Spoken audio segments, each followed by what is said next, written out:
Assalamualaikum warahmatullahi wabarakatuh. Alhamdulillah, tidak henti-hentinya lisan kita selalu memuji dan memuja Allah.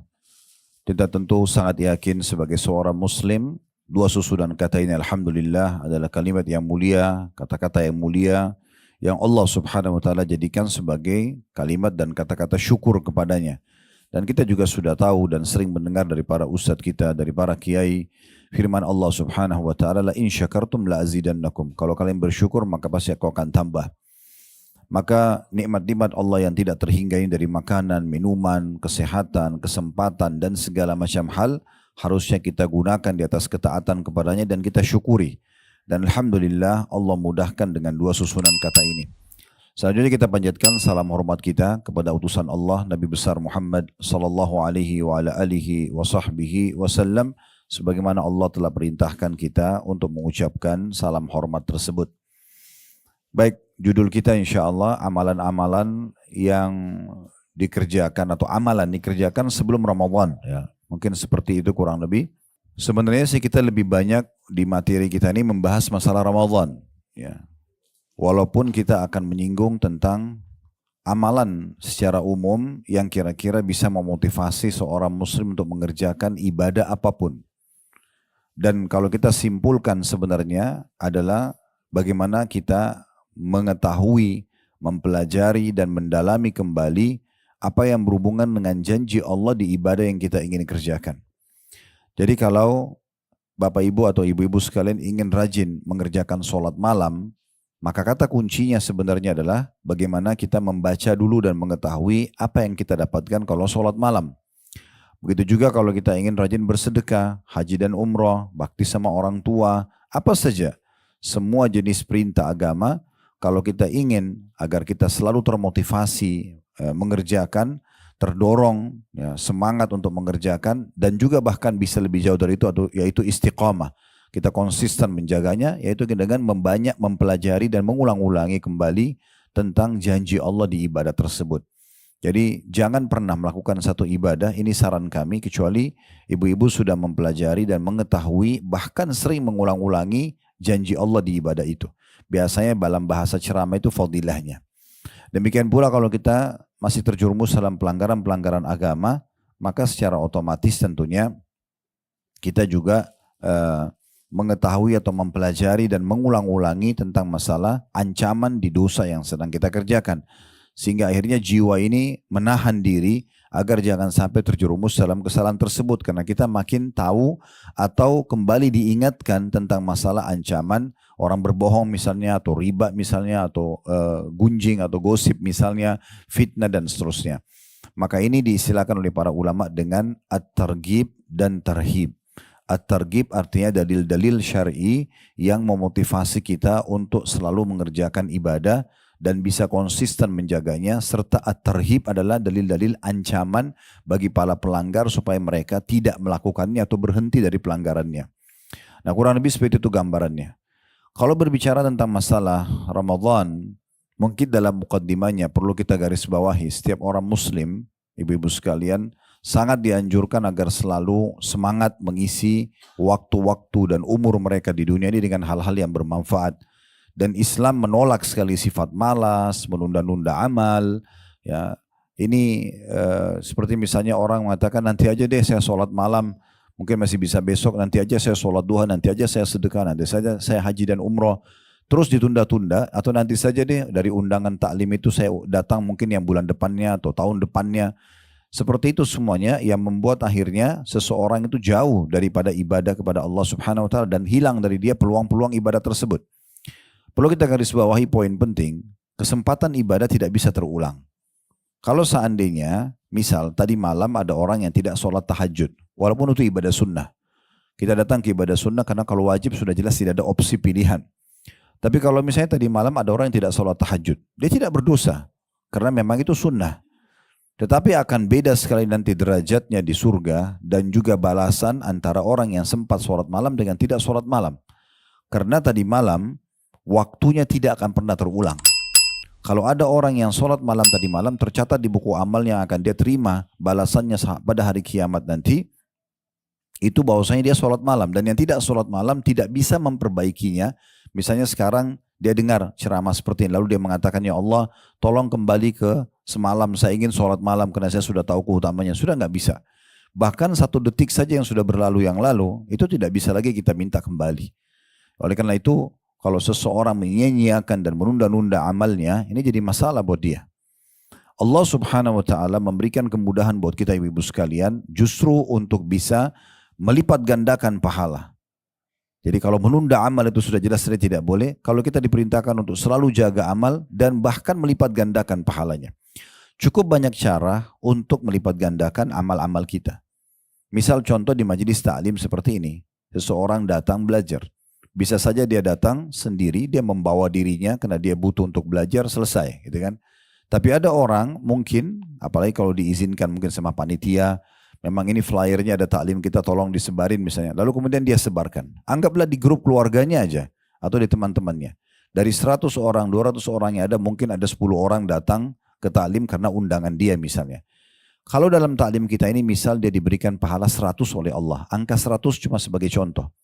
Kalau dia diberikan pahala 100 dan teman-temannya masing-masing yang datang juga diberikan 100 masing-masing pahala, maka secara otomatis dia memiliki 1100 pahala. Karena 100 pahala dia, 1000 dari teman-temannya yang 10 tadi, 100 kali 10 orang. Ini namanya kita bagaimana memarketingkan ibadah itu. Sebenarnya kita bisa memasarkan gitu ya. Semua jenis ibadah yang sedang kita kerjakan bisa kita raih pahala yang sama dan berlipat-lipat ganda walaupun sebenarnya jenis ibadahnya sama. Kita bisa tarik juga kalau sholat, kita bisa tarik juga kalau umroh dan haji, kita bisa tarik dalam semua ibadah. Alangkah baiknya kalau kita mau kerjakan, kita juga memotivasi orang lain untuk mengerjakannya. Abu Hurairah radhiyallahu anhu, beliau itu kalau mau sholat, sebelum sholat, jauh sebelum waktu sholat, beliau sudah keluar dari rumahnya. Dan keliling kota Madinah. Keliling kota Madinah, beliau mengajak teman-temannya di kota Madinah untuk sholat. Sampai akhirnya sudah mengelilingi semaksimal rumah yang dia mampu di kota Madinah, baru dia datang ke masjid Nabi pas azan duhur misalnya. Maka dengan ini dia dapat pahala sholat duhur, dia juga dapat pahala langkah ke masjid yang sangat banyak, dia dapat pahala mengajak orang. Sehingga dia bisa mendapatkan ekstra pahala jenis ibadah yang sama, toh sama saja waktunya, jenis ibadahnya, energi yang juga dia keluarkan. Ini contohnya gitu ya. Dia bisa lipat gandakan pahala dari ibadah tersebut. Yang kedua, kita bisa juga melipat gandakan pahala dengan mengemas ibadah itu. Jadi kita bagaimana mengemasnya sebaik mungkin. Akan beda pahalanya orang yang bangun sholat malam, ibu-ibu sekalian. Begitu dia bangun sholat malam, ya udah dia sholat apa adanya saja. Maksudnya dalam keadaan dia, mungkin dia pakai mukena, maaf yang belum dicuci, mungkin sudah 1 minggu belum dicuci. Misal contoh sejadahnya juga sama, kondisinya sudah berapa lama dipakai sama dia misalnya. Dia pun terlintas di benaknya baca surah yang mudah saja buat dia. Selesai dia sholat. Dapat pahala, dapat pahala. Bagaimana, berapa besarnya kita nggak tahu. Tergantung kadar keikhlasan dia. Tapi sebenarnya dia bisa meraih pahala ekstra kalau dia mengemas sholat malam itu. Contoh misalnya, dia memang sudah menyiapkan mukena yang sudah dicuci. Bahkan boleh dibubui minyak wangi. Karena yang tidak boleh ibu-ibu kalau keluar rumah. Tapi kalau kita pakai sementara kita sholat, kita ibadah kepada Allah SWT, malah kita boleh tampil sebagus mungkin. Ya. Dan juga misalnya sejadahnya juga dibubui parfum, misalnya minyak wangi. Dia sudah niatkan dari malam ingin sholat malam. Dia juga sudah memilih surah-surah yang dia ingin baca. Dan fatwa ulama membolehkan orang untuk kalau sholat, terutama sholat sunnah, boleh memegang mushaf. Boleh memegang mushaf atau kita memegang aplikasi Al-Quran di handphone kita. Jadi daripada ibu mutar-mutar baca inna a'tayna wal asr tabbat yada misalnya, itu aja terus sudah 10 tahun sholat malam, kenapa nggak baca dari Al-Baqarah sampai selesai Al-Imran dengan cara memang continue melihat aplikasi Al-Quran kita yang kita selalu baca setiap malam gitu ya. Itu contohnya. Jadi misalnya kita kalau mau, kan sholat malam itu ada banyak motivasinya ya. Nabi SAW menyebutkan pahala beda orang kalau baca cuma 10 ayat, orang baca 100 ayat, orang baca 1000 ayat. Itu banyak sekali hadis-hadis atau ada hadis yang menyebutkan tentang keutamaan yang berbeda masing-masing. Jadi misalnya begitu, maka beda pahalanya antara orang yang pertama bangun kemudian dia sholat dengan kondisi dia saja, dengan dia sholat bangun tapi dalam kondisi sudah diniatin dari tadi malam, dia sudah siapkan surah yang dia mau baca, dia persiapkan mukena dan sejadahnya yang bagus, itu semua akan beda. Kemasannya begitu. Dalam sedekah juga sama. Mungkin beda sekali pahalanya antara seseorang yang kebetulan lewat di pinggir jalan, ada orang miskin minta. Kemudian dia mengorek dompetnya, berapa saja uang yang ada dikeluarkan sama dia. Gitu kan. Dengan orang yang memang sebelum keluar rumah, dia sisipkan di salah satu bagian dari tas dia atau dompet dia, uang mungkin 100.000 yang baru, 50.000 yang baru, ini khusus untuk sedekah. Saya tidak akan pakai untuk yang lain. Maka dia sudah sisipkan uang khusus untuk itu. Ini berarti kemasan terhadap sedekah itu. Dia sudah niatkan, hari ini saya akan sedekah 500.000, 1 juta rupiah. Disisipkan sendiri. Dan memang dicari uang yang baru, yang dikeluarkan untuk Allah Subhanahu wa taala. Karena hakikat sedekah sebenarnya bukan si penerimanya, tapi bagaimana kita memberikan karena Allah Subhanahu wa taala. Itu contohnya. Maka kemasan uang ini yang dia kasih, apalagi kalau dia sudah kemas dengan tambahan-tambahan lagi ya. Misalnya daripada cuma uang, disisipin buku misalnya, dia beli 1 buku saku tentang sholat, tentang apa. Kayak sekarang mau Ramadan, tentang puasa misalnya. Sisipin uang di dalam buku tersebut, lalu dikasih setiap orang dia lewat di pinggir jalan misalnya. Orang yang dorong gerobak, orang yang ini, dan tukang parkir, dia masuk ke mall, staff daripada supermarket yang datang, dan seterusnya. Contoh. Nah ini kan kemasan terhadap sedekah itu, berbeda. Kalau pernah dengar hadis ini alhamdulillah. Kalau belum saya sebutkan Nabi SAW pernah bersabda kepada para istri-istri beliau. Semasa beliau hidup beliau mengatakan, nanti orang yang paling pertama dari kalian menyusul aku pada saat aku meninggal. Ini berandakan memang Nabi SAW sudah tahu beliau akan meninggal sebelum istri-istrinya. Dan beliau mengatakan, nanti yang paling pertama menyusul aku meninggal dari kalian adalah yang paling panjang tangannya. Maka kata Aisyah radhiyallahu anha, kami setelah Nabi SAW meninggal, hampir setiap ketemu kami mengukur panjang tangan kami. Karena mereka memahami secara letterlet, bahwasanya memang yang paling panjang tangannya diukur di dinding rumah, itu berarti yang lebih dulu meninggal. Kata Aisyah, kami memahami hikmah dan maksud daripada hadis ini, atau perkataan Nabi SAW ini, justru setelah Zainab binti Jahash meninggal radhiyallahu anha. Ini istri Nabi yang paling pertama menyusul Nabi SAW setelah Nabi meninggal. Ternyata Zainab binti Jahash sama dengan istri Nabi yang suka sedekah. Cuma bedanya dia mengemas sedekahnya. Kalau Zainab binti Jahash ingin memberi makanan, maka beliau tidak membeli makanan jadi tapi memasaknya sendiri. Kalau beliau ingin bersedekah dengan baju perang misalnya, maka beliau bukan beli di pasar yang sudah jadi tapi beliau jahit sendiri. Nah ini namanya kemasannya. Dia mengemas sehingga akhirnya dia mendapatkan ekstra pahala. Nah gitu ya. Kemudian yang ketiga, dan ini yang jadi bahasan kita sebenarnya, adalah memaksimalkan waktu dan tempat yang memiliki keutamaan. Ini juga sama, ini bisa kita mengekstrakan pahala kita. Nah kalau tempat tentunya tidak asing, wilayah Mekah, Masjidil Haram, dengan sholat 100.000 pahala kalau sholat sendiri. Kalau sholat berjamaah berarti dikali 25 kali lipat, berarti 2,5 juta pahala sholat di Masjid Haram dibandingkan tempat lain gitu kan. Itu juga dengan Masjid Nabawi misalnya, karena di 1.000 dibandingkan tempat lain. Kalau sholat sendiri, kalau sholat berjamaah berarti 25.000 karena dikali 25 kali lipat. Masjid Aqsa 250. Kalau sendiri, kalau sholat berjamaah berarti kali 25 kali lipat. Itu semuanya berarti ada tempat yang lebih mulia. Bagaimana kita menjadikan sebagai sebuah target kita dan selalu niat dan berdoa kepada Allah agar Allah memudahkan kita sering mendatangi tempat-tempat ini untuk memperbanyak dan melipat gandakan pahala kita. Ya, walaupun hanya dengan niat, ya. Kita niat bertekad dengan baik. Ingat hadis Nabi SAW, manusia 4 golongan. Yang pertama yang paling mulia adalah orang yang Allah kasih ilmu dan harta. Dia punya ilmu dan harta, lalu dihabiskan keduanya di jalan Allah. Maksudnya dia mengajarkan ilmu agamanya, dia sedekahkan hartanya. Jadi maksudnya dalam kebaikan, membangun masjid, rumah anak yatim, segala macam lah. Kemudian ada golongan kedua, kata Nabi SAW, justru orang ini diberikan hanya ilmu tapi nggak punya harta. Dia tahu teorinya, bangun masjid pahalanya ini, rumah anak yatim, sponsor anak yatim pahalanya ini, dan seterusnya. Tapi dia nggak punya harta untuk dikeluarkan. Lalu kata Nabi SAW, dengan jujur dalam hati dia berkata, orang yang kedua ini, ya Allah, kalau seandainya Engkau memberikan aku seperti yang diberikan kepada yang ini, maksudnya si fulan, yang pertama tadi, yang punya ilmu dan harta, maka aku akan mengerjakan hal yang sama. Kata Nabi SAW, dengan niat yang tulus tadi, fahuma fi ajri sawa, maka dua-duanya sama pahalanya. Dua-duanya sama pahalanya. Ini penting sekali ya.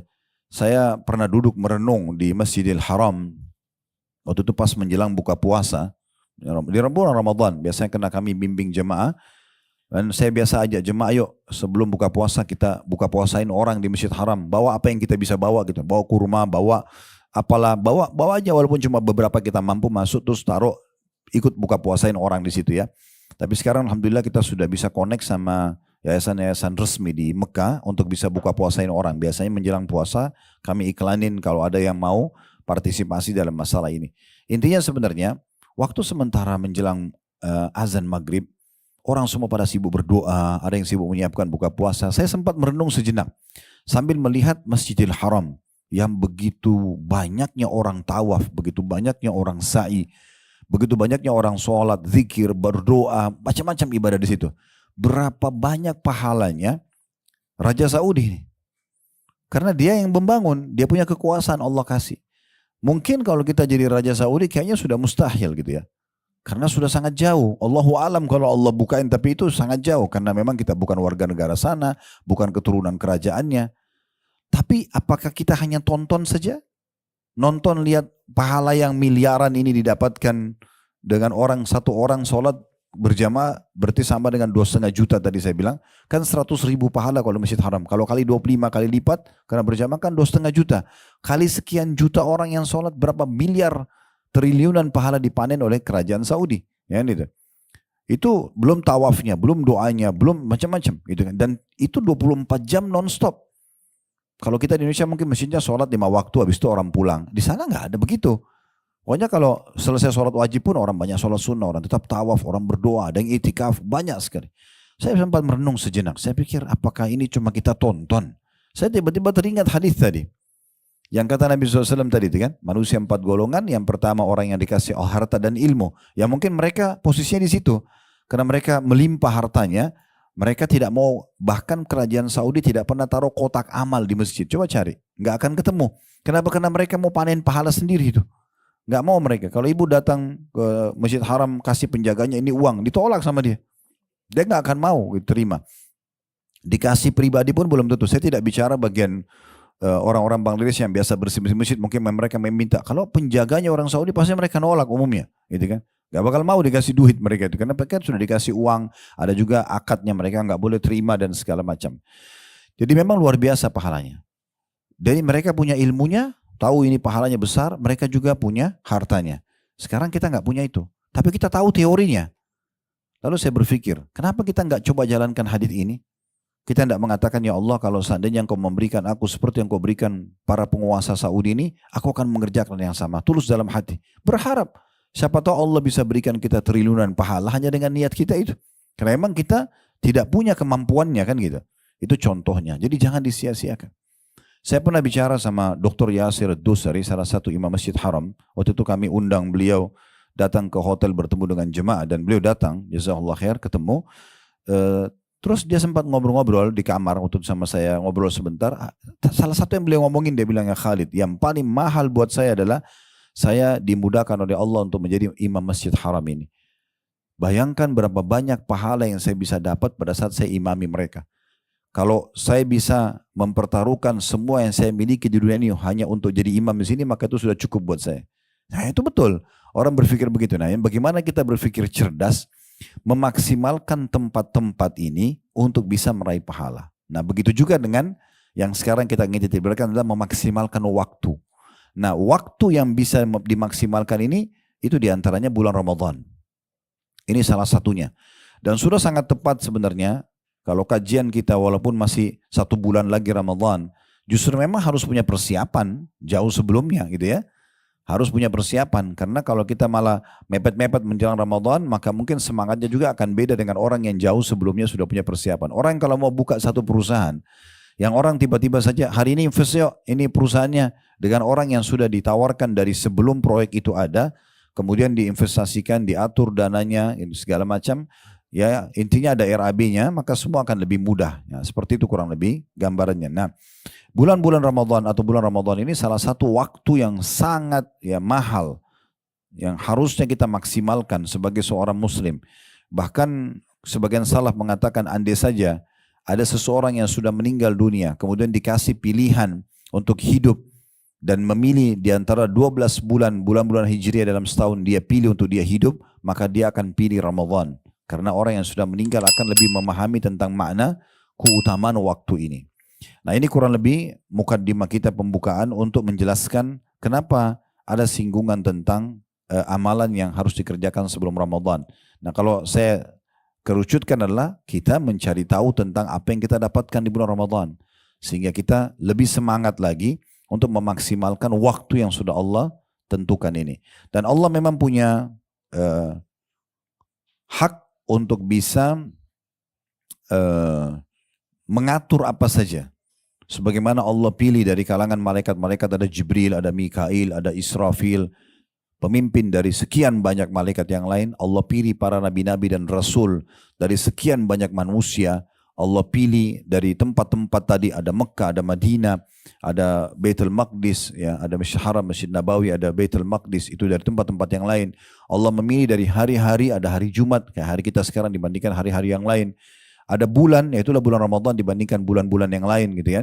Semua ini memang hak Allah subhanahu wa ta'ala. Allah memilih sesuai dengan keinginannya dan Allah kekalkan itu dalam Al-Quran. Memang Allah memilih dan Allah mengatur semuanya. Tinggal bagaimana kita memaksimalkan apa yang sudah Allah subhanahu wa ta'ala pilihkan buat kita tadi. Dan itu Allah subhanahu wa ta'ala sebutkan dalam surah Al-Qasas, surah nomor 28 ayat 68. Surah nomor 28 ayat 68. وَرَبُّكَ يَخْلُقُ مَا يَشَاءُ وَيَخْتَارُ مَا كَانَ لَهُمُ الْخِيَرَةُ مَا كَانَ لَهُمُ الْخِيَرَةُ سُبْحَانَ اللَّهِ وَتَعَالَى عَمَّا يُشْرِكُونَ.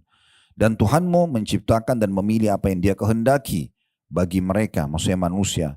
Dan bagi manusia tidak ada pilihan. Maha suci Allah dan maha tinggi. Dia maha suci Allah dan maha tinggi ya dari apa yang mereka persekutukan, gitu ya. Nah Ramadan ini ibu-ibu sekalian ibarat bulan pelatihan.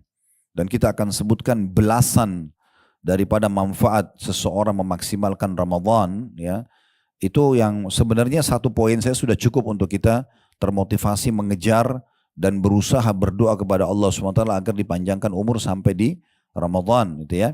Apalagi kalau sampai belasan yang bisa kita sebutkan. Jadi Ramadan itu ya, memang dia banyak sekali yang akan diberikan manfaat-manfaat, diantaranya sebenarnya seperti ibaratnya kalau perusahaan itu, saya yakin kalau di sini ibu-ibu yang punya perusahaan tidak asing, semua staf kita walaupun dia cum laude di kampusnya, tamatan terbaik misalnya bagian akunting, manajemen atau apa saja, itu biasanya setelah 6 bulan, 1 tahun bergabung di perusahaan, 2 tahun, pasti ada upgradingnya. Dia harus ikut pelatihan-pelatihan lagi untuk meningkatkan skillnya. Gitu kan? Jadi tidak cukup teori yang dipelajari di kelas gitu ya, di kampus dulu. Tetap pengalaman lapangan itu akan membuat butuh upgrading. Nah kita sekarang makanya biasa perusahaan punya pelatihan-pelatihan. Nah, dikirimlah stafnya untuk pelatihan. Ada dalam negeri, ada luar negeri. Tujuannya agar dia bisa mendatangkan hal yang lebih baik buat perusahaan. Nah seperti itulah. Nah bulan Ramadan diibaratkan seperti itu. Dia kayak bulan pelatihan. Ya, bagaimana kita sebenarnya setiap tahun mengupgrade diri kita ya dan meningkatkan hal-hal yang baik terutama dalam ibadah kepada Allah Subhanahu wa taala. Jadi Ramadan itu untuk bekal kita 11 bulan ke depan. Ramadan akan datang lebih tinggi lagi. 11 bulan ke depan sampai kita bertemu dengan Allah Subhanahu wa taala dalam kondisi lebih sempurna dari sisi iman dan juga amal saleh. Nah, seperti itulah. Nah, bulan Ramadan ini memiliki banyak sekali poin-poin dari saya bilang belasan, coba kita singgung ya, yang harusnya memang salah satunya saja sudah bisa menjadi motivasi besar kita untuk mengejar dan terus berdoa kepada Allah SWT agar bisa sampai di bulan Ramadan. Dan nanti kalau tiba Ramadan pun kita masih hidup dengan izin Allah SWT, jangan disia-siakan. Karena ini bulan sangat luar biasa, terkhususkan gitu ya. Banyak khususia atau khasnya yang tidak ada di bulan-bulan lain.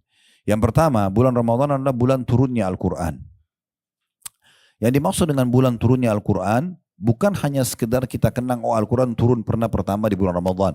Karena Al-Quran itu turun bertahap semua ayat-ayat dan surahnya selama 23 tahun, ibu-ibu sekalian. 13 tahun di Mekah, dikenal surah-surah yang turun di sana dengan surah-surah Makkiyah, atau yang turun di Mekah, dan 10 tahun fase Madinah, itu juga turun dikenal dengan surah-surah Madaniyah.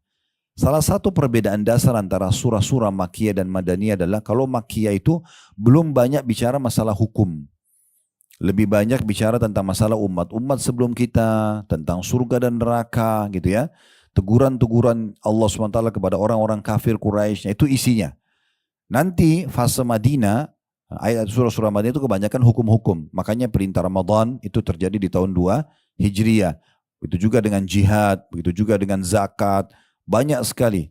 Yang di Mekah itu diperintahkan lebih kepada sholat saja. Itu pun terjadi di tahun ke-11 dari masa kenabian setelah kejadian Isra dan Mi'raj gitu ya.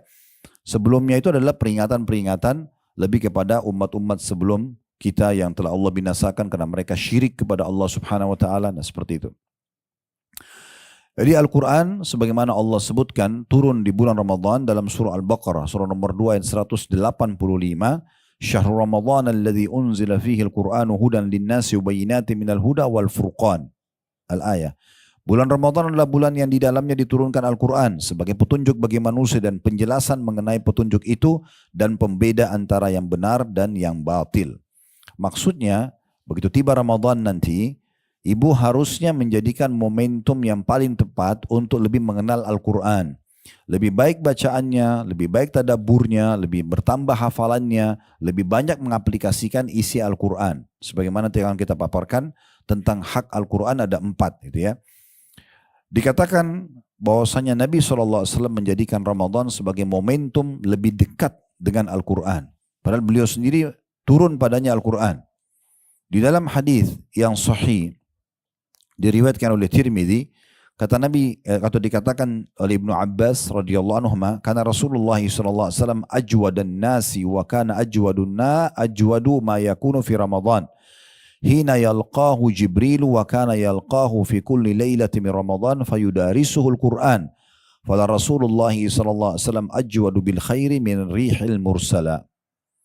Rasulullah SAW adalah manusia yang paling dermawan, terutama di bulan Ramadan.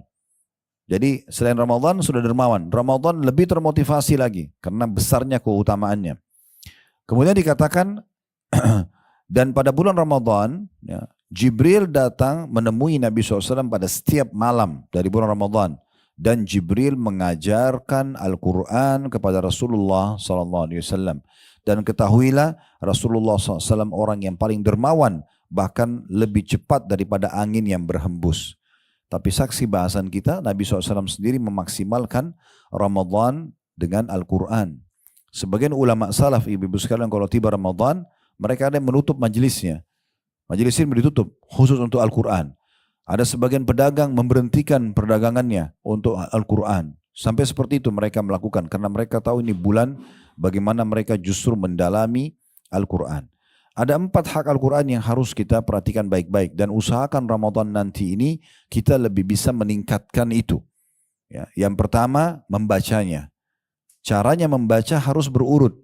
Dari 114 surah itu, dari Al-Fatihah surah nomor 1, Al-Baqarah surah nomor 2, Al-Imran 3, An-Nisa 4, gitu kan? Al-Maidah 5, Al-An'am 6, terus begitu.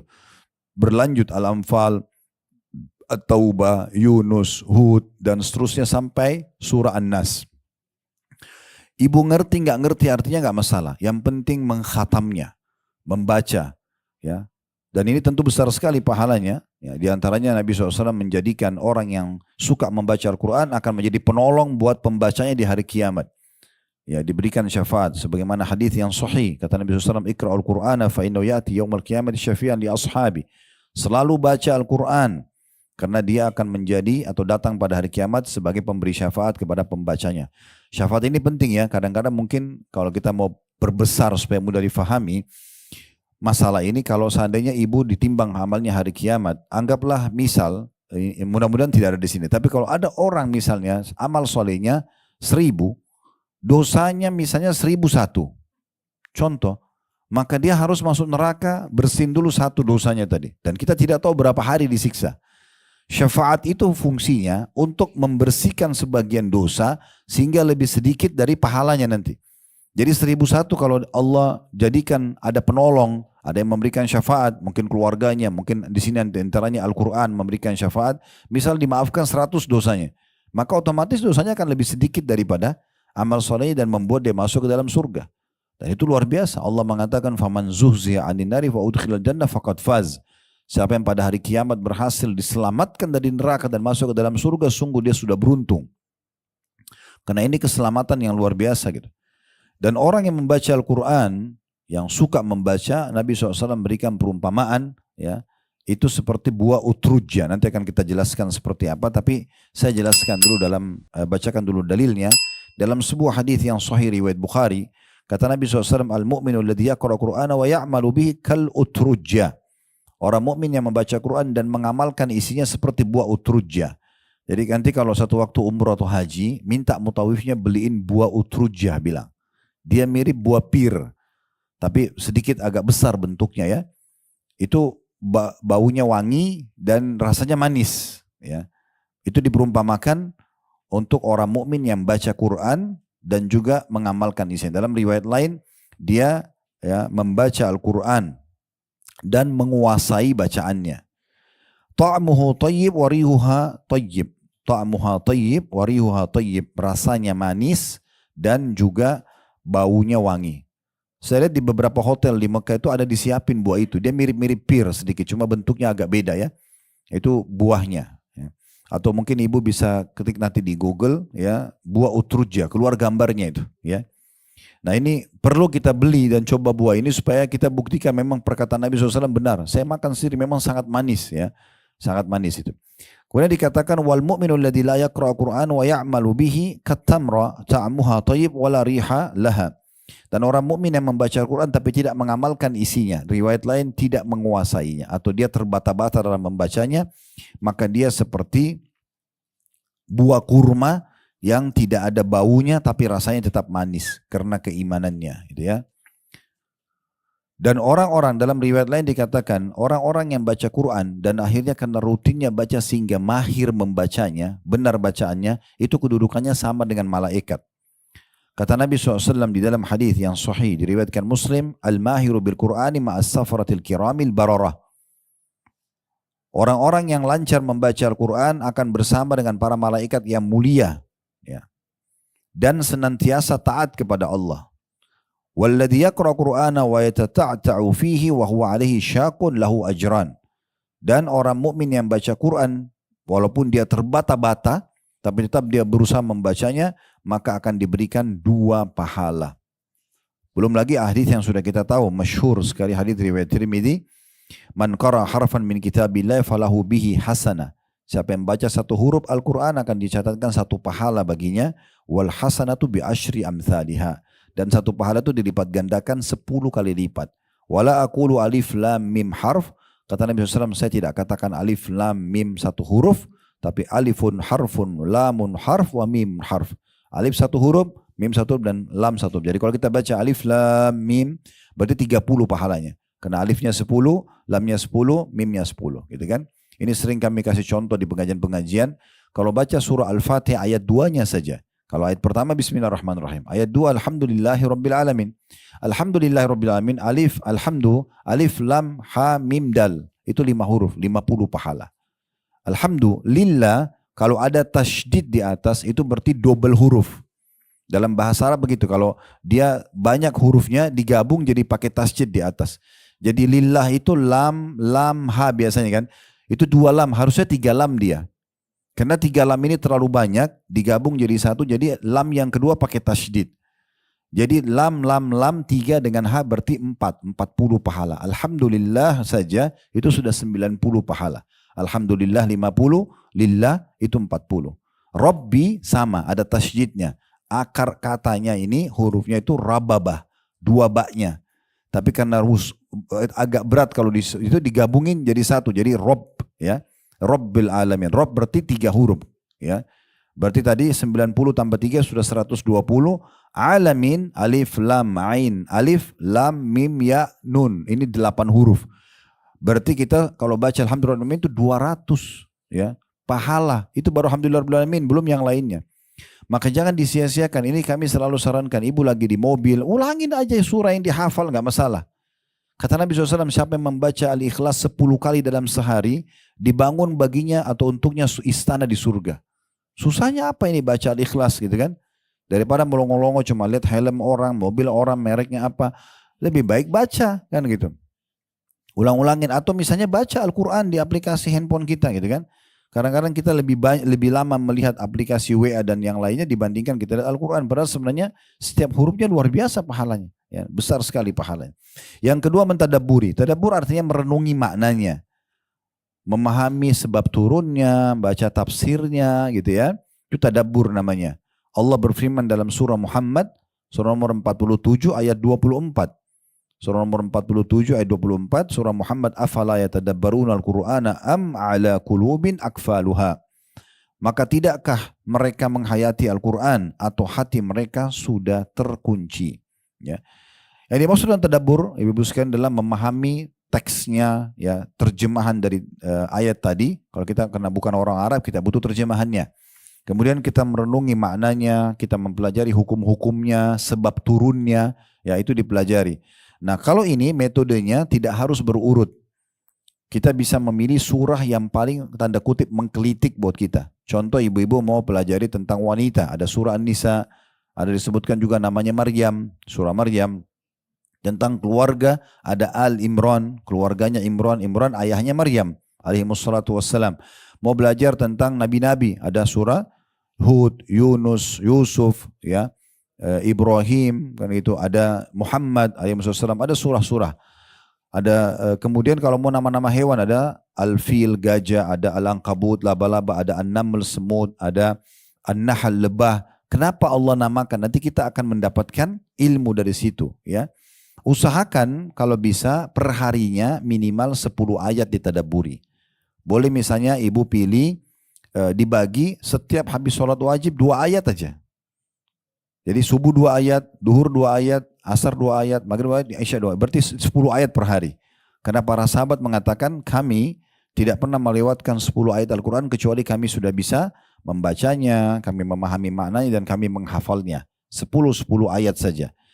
Milih misalnya dari surah apa, misalnya dari 114 surah, ibu lihat daftar isi Quran, yang paling menarik surah Al-Ankabut. Kok Allah sebut laba-laba, kenapa nih? Nah terus dibaca. Mulai dari ayat-ayat pertamanya, 10 ayat. Baca ayat, baca terjemahan.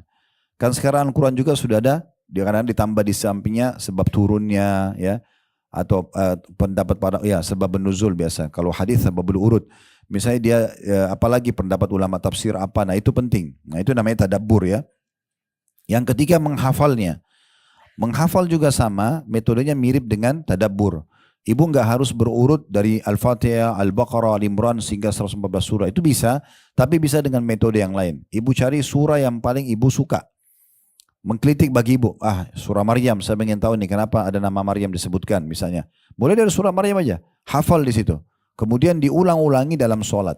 Diulang-ulangi dalam sholat. Sholat qobliyah, sholat ba'diyah, sholat duha, sholat malam, sholat taubat. Diulang-ulangi, itu kan. Dibaca hafalan kita, sehingga nanti hafalan itu akan berbekas dengan sendirinya. Kalau kita baca atau kita hafal 10 ayat per hari, dan sama metode tadabbur tadi, berarti habis sholat wajib 2 ayat saja. Subuh 2, duhur 2, asar 2, maghrib 2, isya 2. Satu hari berarti 10 ayat. Al-Quran itu ada 6.000 sekian ayat, ibu-ibu sekalian. Kalau satu hari kita hafal 10 ayat, kali 1 bulan, 30 hari kita punya 300 ayat. Kali 1 tahun kita punya 3.600 ayat.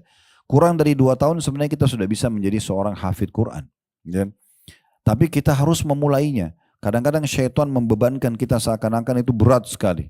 Padahal sebenarnya keutamanya besar. Di antara keutamaan orang yang menghafal Al-Quran, disebutkan di dalam hadis riwayat Tirmidzi, kata Nabi SAW, yaji'ul Qur'anu yawmal qiyamah fayaqulu ya Rabbi hallihi fayulbasu tajal karamah.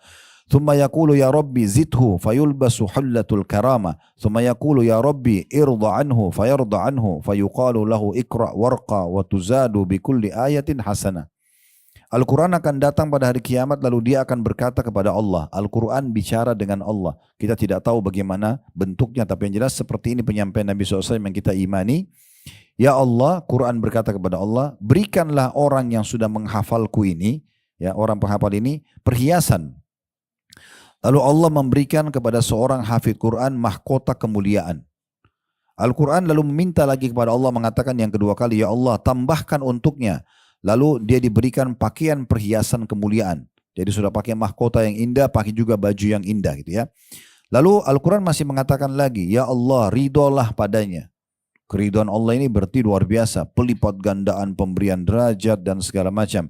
Maka Allah pun meridhoinya. Lalu dikatakan kepada hafidh Quran tersebut, bacalah dan naiklah, akan ditambahkan untukmu pahala dari setiap ayat yang kamu baca. Riwayat lain, satu ayat, satu derajat di surga. Sebagian ulama menanggapi hadis ini sambil mengatakan jumlah tangga surga untuk sampai ke derajat tertinggi itu sejumlah ayat Al-Quran. Sejumlah ayat Al-Quran. Jadi 6.000 sekian gitu ya. Itu kalau orang menghafalnya dan sering mengulanginya berarti dia akan sampai ke derajat tertinggi. Yang terakhir yang keempat, mengamalkan isinya. Jadi kita mengamalkan isi-isi Al-Quran. Perintah-perintah yang ada di dalamnya, larangan-larangannya. Karena memang ini adalah sebuah kewajiban. Makanya Aisyah waktu ditanya, kaifa kana khuluqun Nabi SAW, bagaimana akhlak Nabi SAW dalam bermuamalah, kata Aisyah, kana khuluqul Quran, akhlaknya Nabi Al-Quran. Jadi Nabi terapkan Al-Quran dalam kehidupannya. Itu yang pertama, tentang turunnya Al-Quran. Jadi jadikan Ramadan momentum untuk belajar Al-Quran, lebih dekat dengan Al-Quran, lebih memahami makna-maknanya. Jangan sudah sekian tahun kita dapat Ramadan sama aja. Gitu. Tidak, bahkan ada orang tidak pernah mengkhatam, tidak pernah membaca, tidak peduli, sayang sekali gitu ya. Kalau tahun-tahun sebelumnya ibu nggak pernah mengkhatam Quran walaupun cuma sekali, nanti targetkan Ramadan ini sambil berdoa kepada Allah untuk bisa mengkhatamnya. Dibuatlah programnya. Sehari saya harus baca berapa ayat nih supaya saya bisa khatam dalam tiga bulan, dalam 1 bulan misalnya. Satu hari 1 juz, dipecah lagi 1 juz itu. Dipecah di setiap habis sholat 5 waktu misalnya. Saya harus baca berapa lembar sehingga selesai 1 juz 1 hari. Bisa lebih banyak, alhamdulillah. Imam Syafi'i rahimahullah itu bisa mengkhatam Al-Quran di bulan Ramadan 60 kali. Ya. Itu bukan jumlah yang kecil. Mungkin ada yang mengatakan, kok bisa? Jadi begini ibu sekalian ya. Kita kalau membiasakan diri mengerjakan satu jenis ibadah, Allah akan berikan keberkahan di ibadah itu. Contoh misal, kalau orang belum pernah baca Quran, maka dia akan merasa berat untuk membaca surah Al-Baqarah misalnya, atau mengkhatamnya. Tapi coba ibu mulai dulu. Kalau ibu sudah mulai dan mulai terbiasa, lama-lama jadi ringan. Orang kalau belum pernah sedekah 50.000, mungkin bagi dia berat. Tapi kalau dia sudah memberikan 50.000 dan sudah rutin, lama-lama jadi kecil 50.000 itu. Seperti itu seterusnya, gitu kan? Maka Allah berikan keberkahan di ibadah tersebut. Orang kalau belum pernah berdoa, baru disuruh berdoa, dia bingung mau doa apa ya, gitu ya. Tapi kalau dia sudah mulai terus berdoa, dia panjatkan hajatnya, lama-lama Allah akan berkahi, Allah akan datangkan melalui lisan dia doa-doa yang dia tidak pernah terfikir sebelumnya. Kan begitu. Begitu seterusnya ya. Orang kalau baru mau sholat malam mungkin berat. Tapi kalau dia paksakan diri dia sholat malam, lama-lama nanti akan jadi ringan. Bahkan yang tadinya dia cuma sholat 2 rakaat, nanti jadi 4, nanti jadi 6, nanti jadi 8, nanti jadi lengkap 11 rakaat. Kadang-kadang mungkin dulu dia baca surah-surah pendek. Lama-lama kalau dia sudah sering kerjakan dan dia paksakan diri beribadah di situ, mengejar keutamaan sholat malam, Allah berkahi, nanti dia akan mundur jamnya. Tadinya cuma 15 menit sebelum azan subuh, sekarang setengah jam, nanti 1 jam, nanti 1 jam, nanti 1 jam setengah, begitu seterusnya. Nah seperti itulah. Baik, yang kedua yang bisa kita renungi dan bisa dapatkan bulan Ramadan, ini adalah bulan amalan terbaik, yaitu puasa. Ini namanya memang bulan Ramadan, bulan puasa, ya. Dan puasa ini adalah ibadah yang paling besar pahalanya. Tidak ada satupun ibadah yang bisa menyaingi pahala puasa. Ini pahala yang paling besar. Disebutkan dalam hadis Nabi SAW, kullu amal ibn Adam yudha'af al-hasanatu 10 amthaliha ila 700 dhi'fin. Semua amal ibadah anak Adam itu akan diberikan kelipat gandahan pahala 10 kali lipat. Bahkan bisa sampai 700 kali lipat. Tergantung tadi yang saya sampaikan di awal pembukaan ya.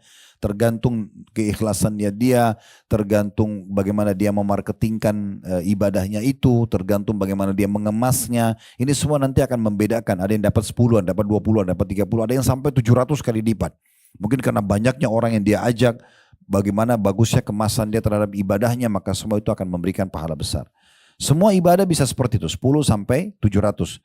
Qala Allah Azza wa Jal, Allah yang maha mulia dan maha tinggi berfirman, illa sawma fa innahu li wa ana azzibihi.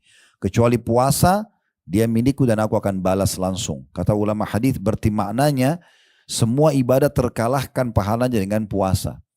Dan dikatakan sebabnya yada'u syahwata wa ta'ama min ajli. Karena dia meninggalkan syahwatnya dan makanannya karena aku. Ya, ini menyebabkan puasa menjadi amalan yang paling besar. Tidak ada lagi yang bisa menyamainya. Dan saya biasa kalau di kantor ini sering datang orang masuk Islam, alhamdulillah. Mereka datang umumnya atau di masjid, kadang-kadang datang juga di taklim mau masuk Islam, syahadat, itu setelah syahadat saya sampaikan tentang rukun Islam dan rukun iman. Salah satunya pada saat saya jelaskan tentang puasa Ramadan. Karena ada orang, Muslim pun begitu, apalagi orang non-Muslim yang baru masuk Islam. Mereka anggap puasa 1 bulan itu seperti tanda kutip penyiksaan. Ya, berat banget 1 bulan puasa. Padahal sebenarnya kalau kita renungi baik-baik, dari sisi kesehatannya, setelah 11 bulan kita menggunakan tubuh kita ini, ya giginya mengunyah, ya tenggorokannya menelan, ya ususnya mengelola dan segala macam ini ya. Dan begitu luar biasanya perawatan yang dibutuhkan, maintenance dalam tubuh ini luar biasa karena masuk pedas, masuk panas, masuk dingin, masuk segala macam. Maka cara yang terbaik, sekarang penelitian medis di masa kita pun membuktikan itu adalah puasa. Itu yang paling baik. Justru makin sering puasa makin bagus. Sekarang terapi terakhir penelitian medis itu untuk menghilangkan tumor dan kanker itu puasa 72 atau 78 jam. Cuma minum air saja. Ternyata itu membuat si tumor itu tidak punya makanan masuk, maka bisa membuat dia redam. Itu coba dibaca penelitian terakhirnya ada itu. Jadi ternyata puasa itu luar biasa. Sebagian dokter-dokter barat non-muslim mengatakan kalau mau cari komunitas manusia yang paling sehat itu adalah umat Islam. Mereka bilang begitu. Karena mereka punya program puasa seminggu 2 kali. Ada Senin Kamis. Ada setiap bulan ada Ayyamul Bid 3 bulan. Yaitu yang sunnah-sunnah ya. Dan setahun sekali puasa Ramadan. Kan itu. Makanya tidak ada orang meninggal karena puasa. Kan itu. Semuanya sehat-sehat saja. Bahkan kita kalau puasa itu subhanallah karena usus kita mulai lagi di terapi itu ya. Kayak kalau mobil itu baru diservis. Itu kalau mobil habis keluar dari bengkel diservis, gasnya cuma ditekan sedikit pelan. Tetap sudah cepat lari di jalannya. Mesinnya juga halus. Seperti itu sebenarnya tubuh kita kalau Ramadan itu. Sampai Nabi SAW mengingatkan kita supaya jangan jadikan justru buka puasa dan sahur itu ajang balas dendam gitu ya. Karena ada orang begitu kalau mau buka puasa macam-macam disiap. Tapi tidak dimakan juga akhirnya mubazir. Atau sahur tak ketakutan dia nanti kelaparan akhirnya dia makan banyak. Apa kata Nabi SAW? Sebaik-baik makanan seorang muslim pada saat buka puasa dan sahur dua-duanya adalah kurma. Saya lihat penelitian tentang kurma. Satu kurma, walaupun sebenarnya itu membahas masalah kurma ajwa ya. Ada satu dokter namanya Dokter Daim di Mesir, orang muslim. Dia suka mempertemukan antara ilmu medis, penelitian ilmiah yang ada walaupun dari negeri barat, dengan Al-Quran dan juga hadis Nabi SAW. Di antaranya dia pernah bahas di channelnya, tapi sayang berbahasa Arab, tentang apa hikmahnya, kenapa Nabi SAW suruh kita makan 7 butir kurma ajwa pagi hari. Dan Nabi mengatakan, siapa yang memakan 7 butir kurma ajwa Madinah di pagi hari, dia akan selamat dari semua jenis racun dan sihir. Gitu kan? Kenapa 7 butir kurma bisa sampai luar biasa dahsyatnya, menyelamatkan semua jenis racun dan juga sihir. Waktu corona kemarin, saya buat satu kajian, itu judulnya Corona dan Solusinya. Di antaranya mengkonsumsi kurma. Ternyata penelitiannya, dan itu dari orang-orang non-muslim yang mengadakan penelitian, mereka adakan penelitian buah-buahan, pada saat tiba di kurma, mereka menemukan ternyata 1 butir kurma itu bisa memenuhi 7% dari nutrisi tersehat yang dibutuhkan oleh tubuh kita. Jadi kalau makan 7 berarti sudah 49% kebutuhan hari itu sudah terpenuhi. Sisa kita isi 51%. Sedikit lagi makan sudah cukup gitu kan. Nah seperti itulah. Nabi SAW ingatkan supaya justru terapinya maksimal di Ramadan, sebaik-baik makanan sahur dan buka puasa muslim adalah kurma. Boleh makan tentunya, tapi jangan ya berlebihan. Justru ini kesempatan kita terapi diri kita dengan kesehatan-kesehatan tersebut. Nah itu sebenarnya tujuannya dari masalah puasa gitu ya. Terlebih lagi memang kalau itu dari sisi duniawianya, dari kesehatannya. Kalau dari sisi spiritualnya, dia tadi sudah kita sebutkan hadisnya, amal yang paling besar pahalanya. Kalau amal-amal lain bisa dilipat gandakan 700 kali lipat, puasa lebih besar daripada itu. Tergantung nanti bagaimana kita mengemas ibadah itu. Ingat ya, selalu mengemas ibadah tersebut, lakukan yang terbaik, maka pasti kita akan mendapatkan ekstra pahala. Makanya para sahabat Nabi Ridwanullahi alaihim, itu ibu sekalian, kalau mereka mau berkurban di Idul Adha, maka mereka mempersiapkan dombanya itu 6 bulan sebelum Idul Adha. Kita kan biasa sehari 2 hari sebelumnya. Mereka 6 bulan, mereka sengaja gemukin domba itu, mereka rawat, supaya nanti pada saat disembelih maksimal. Sampai begitu mereka buat kemasannya gitu ya. Bagaimana supaya maksimal dalam beribadah kepada Allah Subhanahu wa taala. Jadi ini bulan puasa, bulan kesehatan, bulan maksimal pahalanya gitu ya. Kemudian yang ketiga, bulan pengampunan, pembersihan dosa-dosa masa lalu. Ini pemutihan kalau bahasa kita biasa di perusahaan, diputihkan kesalahannya. Bagaimana gembiranya seorang staf di perusahaan kalau buat kesalahan, lalu perusahaan mengadakan pemutihan. Ada mungkin pemerintah pemutihan pajak, pemutihan apa, tidak ada lagi tuntutan yang datang kepada dia.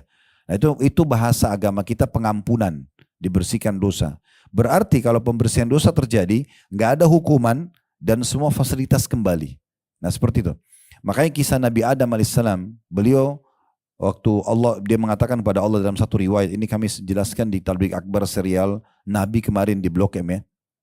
Itu salah satu riwayatnya dia mengatakan, ya Allah, bukankah engkau menciptakan aku dengan kedua tanganmu, bukankah engkau menurunkan ruh yang kau ciptakan kepadaku, bukankah begini dan begini engkau masuk aku dalam surga dan seterusnya. Semua Allah mengatakan iya. Lalu kata Adam alaihissalam, aku telah berbuat salah wahai Tuhanku, apakah kalau aku memohon ampun dan bertobat kepadamu, engkau akan kembalikan aku ke dalam surga? Kata Allah SWT, iya. Jadi penyebabnya pelanggaran terjadi dan supaya tidak datang hukuman tambahan atau ada hukuman datang dan kembali fasilitas itu dengan bertaubat. Nabi Adam alaihissalam waktu kalau kita baca Al-Quran, dia tidak mengatakan ya Allah kembalikan aku ke surga. Tapi dia mengatakan Rabbana zalamna anfusana wa in lam taghfir lana wa tarhamna lanakunanna minal khasirin. Ya Tuhan kami telah menzalimi diri kami. Kalau seandainya Engkau tidak ampuni kami, kasihani kami, kami termasuk orang-orang yang rugi. Maka dengan itu Allah Subhanahu wa taala memaafkannya. Kisah Nabi Yunus alaihissalam waktu beliau tinggalkan Nainawa, negeri yang dia ditugaskan untuk berdakwah di Irak gitu ya. Dia tadinya akadnya, semua nabi-nabi itu akadnya dengan Allah ibu sekalian, tidak boleh tinggalkan lokasi dakwah sebelum ada perintah.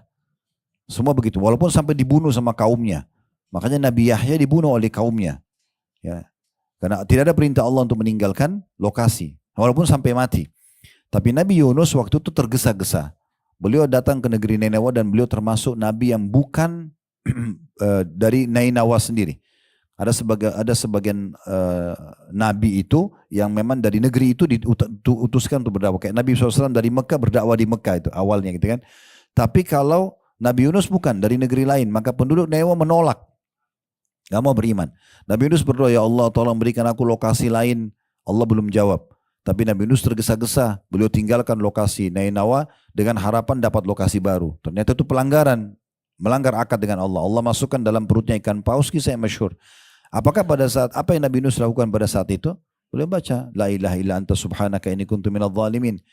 Allah kabulkan. Dengan memohon maaf seperti ini, diputihkan kesalahannya, maka apa yang terjadi? Allah keluarkan dari perut ikan paus, hukumannya berhenti, plus Allah kembalikan dia ke Nainawa, tapi Nainawa waktu itu 100.000 orang penduduknya lebih, semuanya beriman kepada Nabi Yunus. Ya, jadi kembali semua fasilitasnya gitu kan. Nah seperti itulah. Tapi syaratnya agar kita dapat pengampunan dosa selama Ramadan, lakukan puasa Ramadan karena keimanan dan mengharapkan pahalanya. Sebagaimana sabda Nabi SAW, dalam hadis yang sudah sangat masyhur di antara yang diriwayatkan oleh Imam Ahmad, man shoma ramadhana imanan wa ihtisaba ghufira lahu ma taqaddama min dzambi. Siapa yang berpuasa Ramadan karena keimanan, yakin ini perintah Allah, dan ihtisab, mengharapkan pahalanya. Jadi memang kita mengejar pahala di situ, maka akan dibersihkan dosa-dosanya yang telah lalu. Alhamdulillah. Yang keempat, Ramadan bulan berkah dan bulan penuh dengan rahmat. Berkah artinya tercukupi, ya, atau akan mencukupi. Rahmat, karunia Allah, kasih sayang Allah SWT, rezeki Allah akan melimpah di bulan Ramadan. Disebutkan dalam hadis yang diriwayatkan oleh Imam Muslim, kata Nabi SAW, "Qad ja'akum syahrul Ramadan syahrun mubarak." Telah datang, kalau pas tiba Ramadan, mau tiba Ramadan, akhir-akhir Sya'ban, Nabi mengatakan, telah datang kepada kalian bulan Ramadan, atau sudah dekat pada kalian bulan Ramadan. Bulan yang penuh dengan keberkahan. Semua dicukupi. Di antara cukup makanan, cukup minuman, cukup istirahat itu ya. Banyak waktu yang lebih yang bisa kita gunakan karena sudah tidak ada program makan siang misalnya. Maka banyak keberkahan. Kita lihat waktu Ramadan itu panjang sekali, banyak yang kita bisa lakukan. Makan sedikit buka puasa sudah kenyang. Sahur sedikit sudah cukup dalam seharian. Allah berikan keberkahan. Telah datang kepada kalian bulan Ramadan, bulan yang penuh dengan berkah. Iftaradallahu alaikum siyamah. Allah mewajibkan kalian berpuasa padanya. fihi yuftahu abwabul jannah.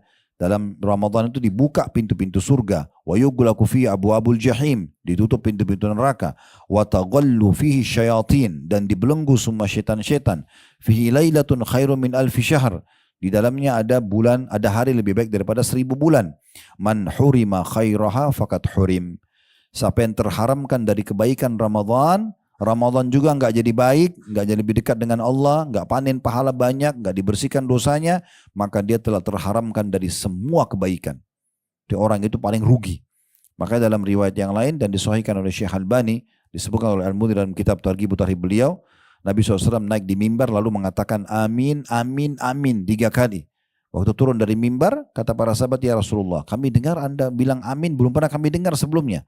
Kata Nabi SAW, waktu saya naik mimbar tadi, Jibril datang dan mengatakan kepadaku, hai Muhammad, siapapun yang mendapatkan Ramadan, kemudian Ramadan pergi dan dia belum diampuni, maka celakalah dia. Bilang amin. Kata Nabi SAW, amin. Maksudnya kalau Ramadan saja, satu dunia ini umat Islam semuanya ikuti program. Puasa siang hari, sholat malam di malam harinya, baca Quran, berlumba-lumba cari pahala. Dia tidak baik, lalu kapan dia jadi baik nih? Berarti kalau terharamkan dari kebaikan Ramadan, maka terharamkan dari semua kebaikan. Lalu kata Jibril, hai Muhammad, celakalah. Doakan kecelakaan orang yang mendapatkan kedua orang tuanya, atau salah satunya kemudian meninggal dan belum sempat memasukkannya ke dalam surga. Ya. Maka Nabi SAW mengatakan amin, karena dia tidak berbakti maksudnya. Dan katakanlah celaka juga, aminkan orang yang mendengarkan namamu disebutkan di depanmu atau di depannya, lalu dia tidak baca salawat kepadamu. Maka Nabi SAW mengatakan amin. Tapi saksi bahasan kita tentang masalah Ramadan. Yang kelima, dibukanya semua pintu surga dan dalilnya sama dengan tadi. Dan di sini ulama berbeda pendapat tentang masalah sabda Nabi SAW dan di dalam Ramadan dibuka pintu-pintu surga. Ada yang dikatakan, ada yang mengatakan maknanya hakiki. Betul-betul pintu surga dibuka walaupun kita belum melihatnya gitu ya. Dibuka artinya dibuka pendaftaran bagi orang-orang yang mau masuk ke surga. Jadi kalau misalnya Pak Ibu-Ibu sekalian ada satu perusahaan membuat iklan, dibuka pendaftaran jadi pegawai di perusahaan ini tanggal 1 sampai 31 Januari. Yang datang mendaftar di waktu ini tentu sangat dekat untuk bisa diterima. Karena dia datang di masa pendaftaran, kan begitu. Nah itu seperti itu Ramadan sebenarnya. Walaupun di luar tanggal pendaftaran tadi, mungkin perusahaan masih butuh pegawai, bisa datang melamar. Tapi beda dengan kalau lagi dibuka lowongan gitu ya. Nah Ramadan ini dibuka lowongan itu. Mau nggak jadi ahli surga? Ini dibuka pendaftarannya, ayo gitu. Makna yang kedua, dan dua-duanya bisa digabungkan, makna kias. Maksudnya kiasan ini adalah siapapun yang karena dibuka peluang banyak amal soleh di Ramadan, maka akan terbuka pintu surga buat mereka. Nah seperti itu. Ini juga keutamaan yang sangat luar biasa gitu ya. Kemudian yang selanjutnya ya, yang keenam, itu ditutupnya pintu-pintu neraka. Dan ini juga maknanya ada yang mengatakan secara zahir nampak memang begitu ya. Nampak memang seperti itu, artinya ditutup semua pintu neraka sehingga tidak ada orang yang didaftarkan ke neraka. Bisa juga bermakna adalah ditutup pintu neraka artinya ada ya penghapusan nama-nama orang yang bisa masuk ke dalam neraka. Seperti sabda Nabi SAW, dan di setiap malam dari malam-malam Ramadan ada Allah memiliki utaqa'u minan nar. Orang-orang yang diselamatkan dari api neraka gitu ya. Jadi sebenarnya kita punya kesempatan juga peluang untuk menghapus nama kita dari penghuni neraka di bulan Ramadan. Karena umumnya orang di saat itu berhenti dari pelanggaran-pelanggaran agama. Yang ketujuh, dibelenggunya setan-setan. Jadi yang selama ini selalu menyesatkan manusia, menggoda mereka, justru di bulan Ramadan diberhentikan. Bukan berarti mereka tidak menggoda, tapi mereka hanya tidak seleluasa di luar Ramadan. Dalam hadis yang lain, kata Nabi SAW, dan hadis ini diriwayatkan oleh Tirmidzi, "Idza kana awwalu lailatin min syahr Ramadan suffidatis syayatin wa maradatul jin." Apabila datang awal malam Ramadan, maka setan-setan dan jin-jin yang sangat jahat dibelenggu. Belenggu itu biasanya leher, 2 telapak tangan, 2 kaki. Ya, tapi masih bisa melihat, ya, masih bisa berbicara. Jadi bukan dimatikan misalnya atau dikurung. Ya. Ini dibelenggu, artinya mereka masih bisa menggoda. Ya. Karena syaitan itu bisa membisikkan, bisa meniup, ya begitu ya. Yang disebutkan dalam beberapa ayat Al-Quran. Dan mereka dibelenggu. Dalam riwayat lain, sehingga mereka tidak luasa menggoda manusia seluasa menggoda di luar Ramadan. Dan pintu-pintu neraka juga ditutup. Tidak ada satu pintu pun yang terbuka. Sedangkan pintu-pintu surga dibuka. Tidak ada satu pun yang ditutup. Dan seorang penyeru dari malaikat akan menyeru, wahai orang-orang yang menginginkan kebaikan, segeralah kemari. Hidupkan Ramadan ini dengan ibadah. Wahai orang-orang yang menginginkan kejahatan, tahanlah, berhenti. Ini kesempatan taubat. Dan Allah memiliki orang-orang yang dibebaskan dari neraka dari neraka, dan itu demikian itu terjadi di setiap malamnya. Ini dalam hadis ini disebutkan begitu, ya. Jadi hadisnya idza kana awwalul lailati min syahr ramadan sufidati syayatin wa maradul jin wa gullikat abwabun nari falam yufta minha bab wa futihat abwabul jannati falam yughlaq minha bab wa yunadi munadin ya baghiyal khairi akbil wa ya baghiyasy syarri aqsir wa lillahi utaqa minan nari wa dzalika kullal lailah. Ini bahasa Arabnya, tadi terjemahnya sudah saya bacakan. Yang ke-8 bulan terkabulnya doa, ya. Ini termasuk juga harapan yang sangat besar, ya. Jadi doa itu, ibu-ibu sekalian, sebuah fasilitas yang eksklusif, ya, di mana Allah Subhanahu wa taala memberikan kesempatan kita sebagai orang-orang beriman untuk menyampaikan hajat tanpa ada perantara. Tinggal memulai alhamdulillah wassalatu wassalamu ala rasulillah, lalu berdoa. Nah, tentu kita bisa berdoa kapan saja kepada Allah Subhanahu wa taala. Tapi seperti saya bilang tadi, salah satu cara yang cerdas dalam ibadah adalah bagaimana kita memaksimalkan tempat, waktu, ya. Nah, ini diantaranya Ramadan adalah tempat dan waktu yang sangat tepat untuk berdoa. Disebutkan, ya, di dalam riwayat yang sahih diriwayatkan oleh Al-Bazzar, kata Nabi SAW, Inna lillahi fi kulli layl fi kulli yawmin inna lillahi fi kulli yawmin utaqa'a minan nari fi syahr Ramadan wa inna li kulli muslimin da'watan yad'u fiha fayastajibu lahu. Sesungguhnya Allah membebaskan beberapa orang dari api neraka pada setiap hari di bulan Ramadan. Ya, orang yang minta, orang yang mohon agar selamat dari neraka, maka Allah akan kasih. Dan setiap muslim yang memanjatkan doa akan dikabulkan. Itu di bulan Ramadan. Dan tentu waktu-waktu mustajab di puasa itu di waktu sahur, ya. Dan itu sepertiga malam di mana Allah Azza wa Jalla turun ke langit bumi sebagaimana hadits Bukhari. Lalu bertanya, "Man yad'uni fa astajib lah." Siapa yang berdoa maka saya, ya, kabulkan. "Man yas'aluni fa'utiyah." Siapa yang memohon maka aku beri. "Man yastaghfiruni fa aghfirlah." Siapa yang memohon ampun maka aku akan ampuni. Kemudian waktu puasa, sepanjang ibu puasa, mulai dari sahur, mulai tahan diri, mulai imsaknya, azan subuh, sampai buka puasa. Itu semua waktu kita berpuasa. Itu semua mustajab doa. Kata Nabi SAW dalam hadis riwayat Ahmad, "Thalathatun la turaddu da'watuhum." 3 orang yang tidak akan ditolak doanya. As-shaimu hatta yuftir. Orang yang puasa sampai buka puasa. Jadi sepanjang kita puasa itu doanya mustajab, ya. Wal imamul adil, yang kedua pemimpin yang adil. Yang ketiga wa da'watul madlum, doanya orang yang terzalimi. Tapi yang pertama adalah orang yang sedang berpuasa. Yang ketiga waktu berbuka sendiri, termasuk juga waktu mustajab doa. Jadi kalau betul-betul ibu tersibukkan dengan banyak aktivitas, gak sempat berdoa selama seharian, jangan lupa berdoa pada saat buka puasa. Tidak apa-apa sambil bismillah mulai makan kurmahnya, minum airnya misalnya, sambil mulai berdoa juga kepada Allah Subhanahu wa taala. Yang penting jangan lupa mulai dengan alhamdulillah wassalatu wassalamu ala rasulillah. Karena ini hukumnya kewajiban doa gitu ya, kalau mau diijabah, memuji Allah lalu baca salawat kepada Nabi SAW. Nah, kalau waktu berbuka, hadisnya juga masyhur, ya, diriwayatkan oleh At-Tirmidzi. Kata Nabi SAW ada 3 golongan yang tidak ditolak doanya, di antara salah satunya was-shaim hina yuftir, orang yang puasa sampai dia berbuka puasa. Yang ke-9 yang ibu bisa dapatkan hanya ada di bulan Ramadan, tidak ada di bulan lain.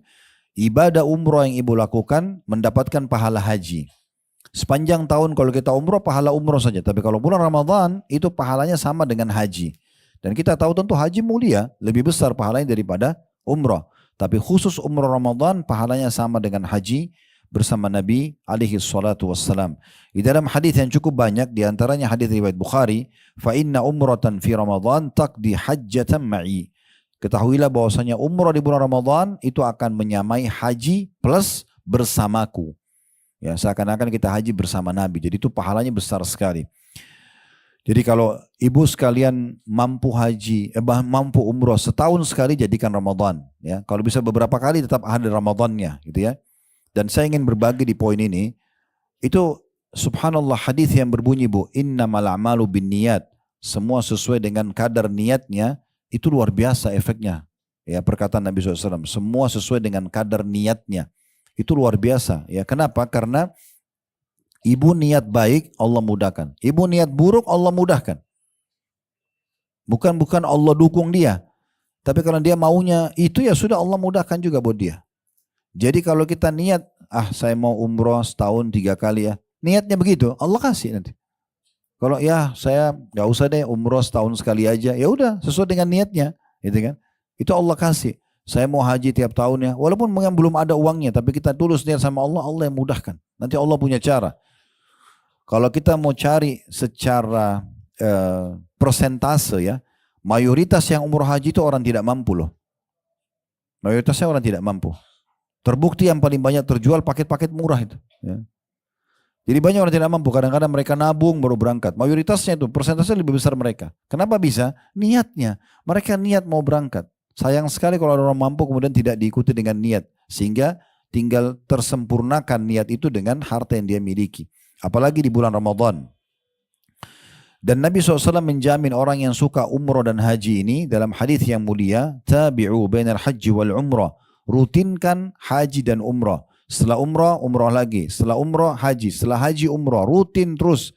Programkan itu. Nabi yang suruh. Tabi'u artinya rutinkan. Ya.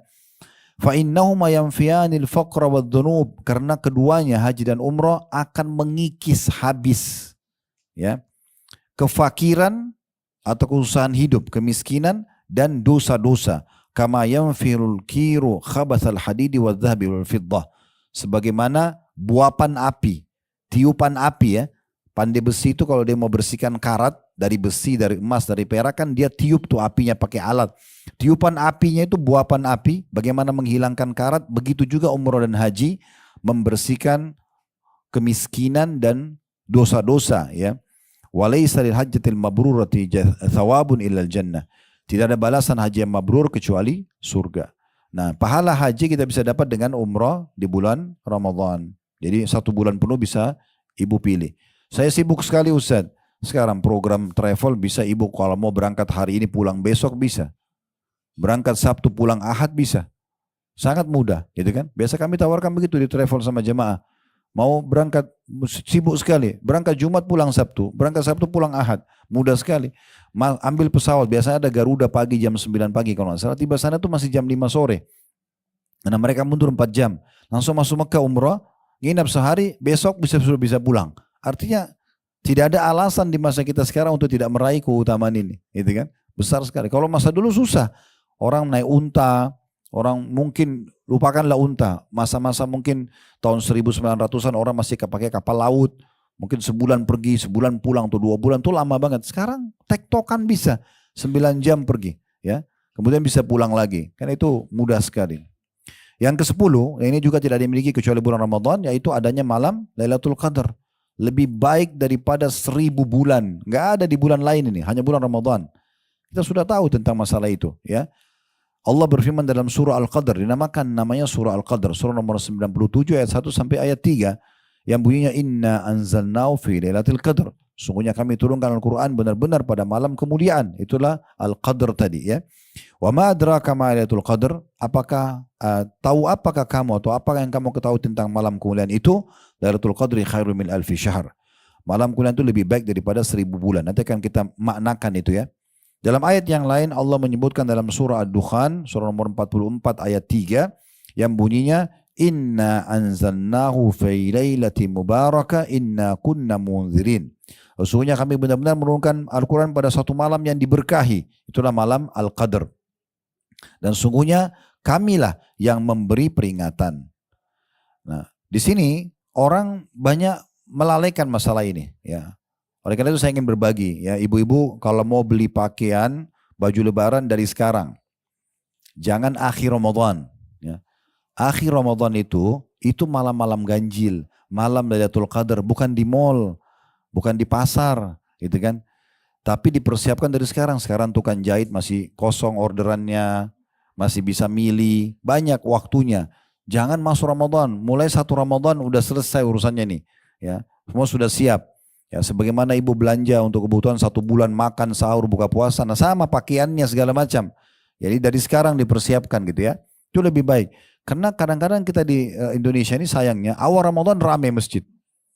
3-4 hari seminggu pertama, setelah itu kosong. Sampai makin akhir makin kosong masjid itu. Padahal justru malam mulia ini di situ.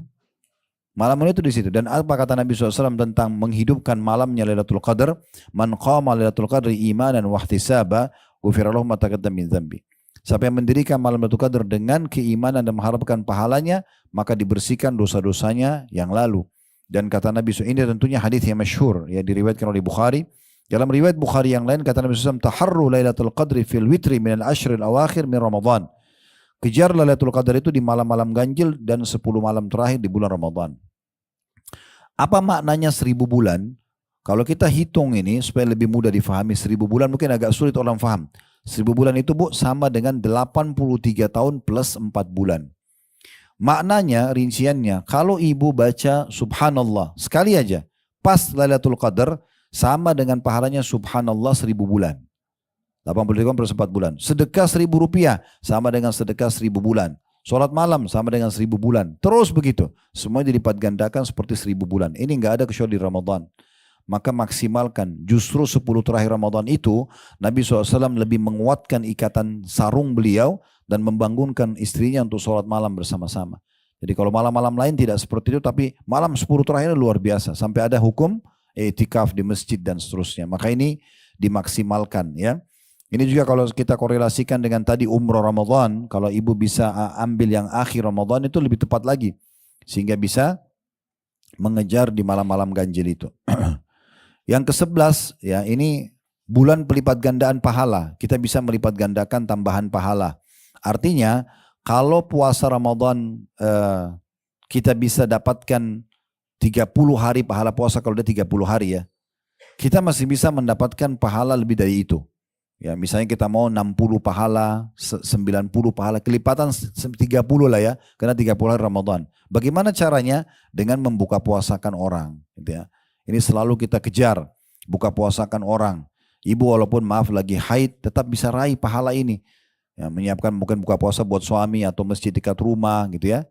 Biasanya itu saya tahunya di Indonesia itu ada bagus juga program ya. Sebagian Pak RT atau Bu RT biasanya buat program masjid atau marbu masjid gilirkan buka puasa dari rumah-rumah ya.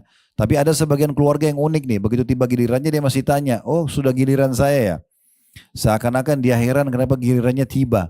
Harusnya kalau bisa dari awal Ramadan ibu sudah blok masjid dekat rumah. Semua buka puasa dari saya ya. Nah gitu itu benar. Atau kalau tidak bisa semuanya, kurmahnya aja.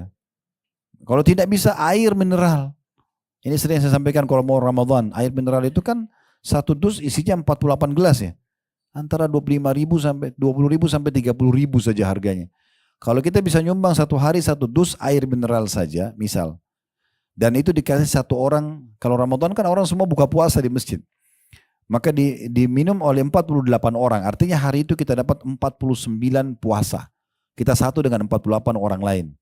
Karena waktu Nabi SAW sampaikan hadis tentang man fattara sha'iman, siapa yang buka puasakan orang yang puasa, kana lahu mithlu ajri ghaira annahu la yanqus min ajri sha'imin syai'a. Dia akan mendapatkan pahala seperti orang yang dia buka puasakan tanpa dikurangi sedikit pun. Ada sahabat yang nyeletuk gini, ya Rasulullah, tidak semua orang bisa buka puasain orang. Bayangan sahabat ini mungkin yang seperti kita bayangkan nasi lengkap, sama segala macam, mungkin 1 porsi bisa 50.000. Kalau mau dapat 1 masjid 1000 orang, banyak banget misalnya per harinya. Maka Nabi bilang, sesungguhnya Allah akan memberikan pahala buka puasa itu pada siapapun yang memberikan walaupun sebutir kurma, walaupun seteguk air, walaupun susu yang dicampur dengan air. Kalau susu pun tidak bisa sempurna, dicampur air supaya dia bisa jadi 2 gelas, tetap dapat. Gitu kan. Nah itu pahala yang luar biasa yang harusnya jangan disia-siakan. Jadi programin dari sekarang. Kami di yayasan buat program itu. kita bukain di menjelang Ramadan itu kita bukain kurma yang per 10 dus. Siapa saja yang mau sebarin silakan, gitu kan? Tinggal hubungi yayasan, nanti bisa dapat harga khusus lalu disebarin. Mau sebarin sendiri boleh atau yayasan yang bagikan untuk meraih pahala. Sebagaimana juga tadi saya bilang kita juga buka peluang di Ramadan untuk buka puasakan orang di Mekah ya untuk meraih pahala lebih besar. Nah ini diantaranya pelipat gandaan pahala dengan meraih pahala puasa orang lain gitu ya. Bisa juga dengan kita tambah program seperti membagi-bagikan Al-Quran ya, walaupun sekarang sudah banyak orang pakai aplikasi di handphone ya. Kalau ibu misalnya punya dapat aplikasi Quran yang bagus, misalnya ibu lalu kirim ke grup. Ini aplikasi Quran bagus nih, mungkin ada yang pakai misalnya. Atau kalau tidak kita beli fisik mushafnya. Ya, ada mushaf kecil, kita bagi ke pesantren, bagi ke rumah tahfidz misalnya. Itu juga salah satu program pelipat gandaan pahala karena mereka menghafal dan membaca dari situ, gitu kan? Atau misalnya kita masuk ke masjid, kita pasangin AC atau kita serviskan AC-nya, mungkin kita laundry karpetnya, kasih wangi-wangian gitu kan. Kita mungkin bisa juga mengirimkan makanan bukan cuma buka puasa, mungkin bagi orang yang tarawih, kita bagi-bagikan minuman ya. Contoh air putih dan segala macam itu ya. Itu termasuk hal yang luar biasa gitu. Nah ini contoh-contohnya. Yang ke-12 peningkatan kualitas ya ibadah seorang muslim. Ini juga tadi sudah kita singgung sedikit ya. Tapi di antara programnya itu adalah kualitas ibadah secara khusus ya. Karena kita mau nggak mau harus puasa di saat itu. Berarti kualitas ibadah puasa kita meningkat secara otomatis. Kalau Senin Kamis kan masih pilihan, ayam uri masih. Tapi kalau Ramadan nggak bisa. Ibu kalau nggak ada udzur haram dosa kalau tinggalin puasa Ramadan. Termasuk dosa besar gitu ya. Kalau sengaja tanpa udzur. Punya udzur pun misalnya sakit, haid, ya, itu tetap dibayar di hari lain. Karena wajibnya puasa Ramadan itu. Nah ini berarti ada peningkatan kualitas ibadah dari sisi puasa. Begitu juga dengan sholat. Ya. Karena ada motivasi untuk menjaga sholat di bulan Ramadan. Di luar Ramadan juga iya. Tapi Ramadan orang umumnya menjaga sholatnya. Terutama masuk dalamnya bukan lagi sholat wajib, sholat sunnah pun seperti sholat tarawih ya itu. Karena kata Nabi SAW, man qama ramadhana imanan wa ihtisaba ghufira lahu ma taqaddama min dhanbi. Siapa yang mendirikan malam Ramadan dengan sholat maka diampuni dosa karena keimanan dan mengharapkan pahalanya diampuni dosa-dosanya yang lalu kan gitu. Nah tarawih ini ibu-ibu sekalian sama ya. Tarawih, qiyam Ramadan, qiyamul lail, tahajud sama. Sama semua. Cuma kalau Ramadan namanya tarawih. Tarawih artinya santai. Kenapa? Karena khusus Ramadan dimudahkan oleh Allah SWT sholat malam tidak harus di tengah malam. Habis sholat ba'diyah isya sudah bisa kita sholat tarawih. Dan ini minimal kalau orang yang tidak sholat selama setahun ya 11 bulan sholat tahajud. Maka minimal dalam buku amalannya nanti ada tercatat tarawih. Gitu kan? Karena semua orang kerjakan dan mudah. Dia tidak mengantuk, habis ba'di isya masih mudah orang kerjakan. Oleh karena itu ini perlu untuk dijaga ya, untuk dijaga. Dan diusahakan kalau bisa sholat berjamaah. Ya kalau ibu-ibu pun suaminya lagi ke masjid, pergi aja ke masjid dekat rumah, nggak apa-apa itu ya. Karena ada hadis yang berbunyi man qama ma'al imami hatta yansarif kutiba lahu qiyamu lailah. Barang siapa yang sholat bersama imam sampai selesai. Jadi kalau ibu mau sholat 11 rakaat, cari masjid yang 11 rakaat. Ibu mau sholat 23 rakaat, saya maksudnya 20 rakaat, sebab ini sunnahnya untuk dapat keutamaan ini sampai imamnya selesai. Gitu kan? Kata Nabi SAW, siapa yang sholat tarawih maksudnya bersama imam sampai ia selesai, imamnya selesai, maka ditulis untuknya pahala sholat semalam suntuk. Sholat semalam suntuk. Hadirin riwayat An-Nasai. Di antara program juga peningkatan skill ibadah kita itu adalah i'tikaf, mengikat diri di masjid. I'tikaf itu ada minimalnya bu. Minimalnya itu ibu misalnya antara sholat dengan sholat. Misalnya duhur ke asar, maghrib ke isya itu sudah bisa dihitung i'tikaf. Kalau niatnya mengikat diri di masjid maka namanya i'tikaf. Tapi yang Nabi SAW contohkan itu 20 terakhir Ramadan. Terutama di akhir hidup beliau. Sebelum beliau meninggal dunia, jauh sebelumnya itu biasanya beliau 10 hari terakhir. Tapi sebelum meninggal, tahun terakhir beliau meninggal, beliau 20 hari berturut-turut. Ya, dari 20 Ramadan sampai dari 20 Ramadan dari 10 Ramadan sampai 30 gitu ya. Ya itu juga termasuk ya. Dan ini kita dianjurkan untuk lebih mengenal masjid ya. Lebih supaya mendekatkan diri kepada Allah SWT karena itikaf ini betul-betul mengikat diri di masjid. Dan wanita pun boleh itikaf, cuma memang ada syarat-syaratnya ya.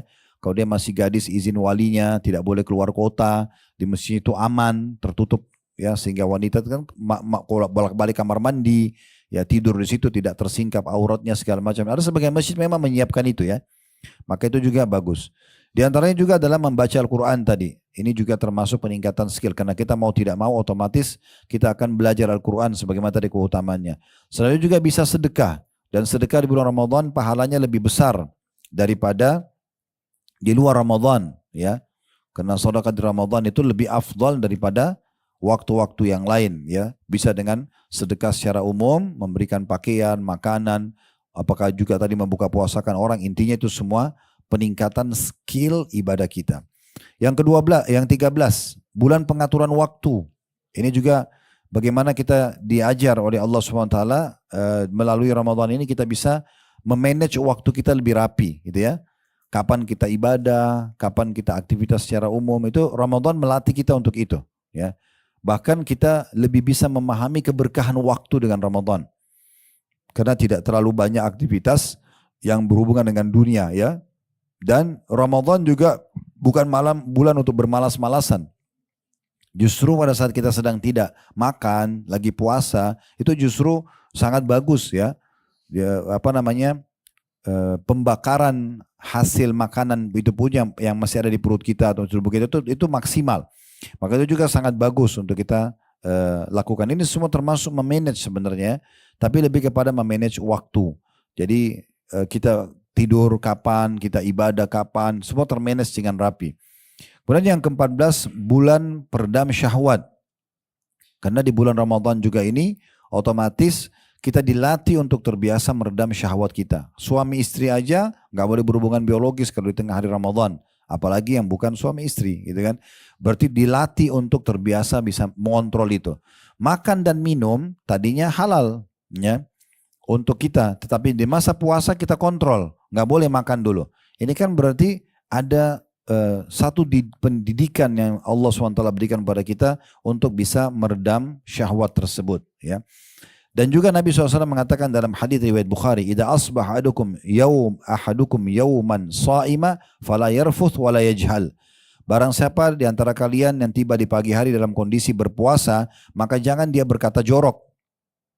Tidak boleh bertutur kata yang tidak baik. Itu juga pelatihan yang luar biasa. Dan tidak boleh dia bersikap bodoh. Ya. Maksudnya pelanggaran di sini ya. Fa in imru'un syatama wa qatal falyakul inni shaim inni shaim. Kalau ada seseorang yang mengajaknya bertengkar, maka dia tinggal mengatakan aku sedang puasa, aku sedang puasa.